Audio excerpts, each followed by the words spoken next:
Day 3 of the series called Progress.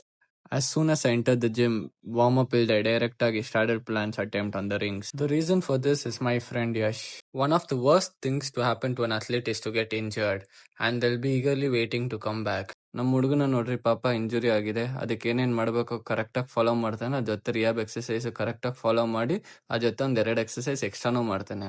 ಆದ್ರೆ ಅವಾಗ ನೋವಾಗ್ತದೆ ಇಲ್ವಾ ಚೆಕ್ ಮಾಡ್ತಾನೆ ಇರ್ತಾನೆ. ಎಷ್ಟೇ ನೋವಲ್ಲಿದ್ರೇನು he is desperately waiting to do some moves on the ring. Competition ಅಲ್ಲಿ ರಿಂಗ್ಸ್ ಮೇಲೆ ಯಾವ್ದೇ ಮೂವ್ ಮಾಡ್ದೇನು it has more points because of its less stability. Few days back this move was really hard to do, so full happy. Finger straddle planche press ಒಂದು attempt ಕೂಡ ನಂಗೆ ಮಾಡಿದೆ, ಜುಪ್ಪಂಗ್ ಓಡಾಯ್ತು, ನಾನೇ full shock ಆಗ್ಬಿಟ್ಟೆ. ಅದಕ್ಕೊಂದು ಸ್ಮೈಲ್. ನಾವು straddle planche push up attempt and I was surprised that even this is going good.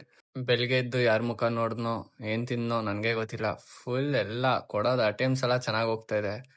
So different grip attempt ಮಾಡಿ ಇವತ್ತು ಡೇ ಮುಗಿಸ್ಕೊಂಡೆ.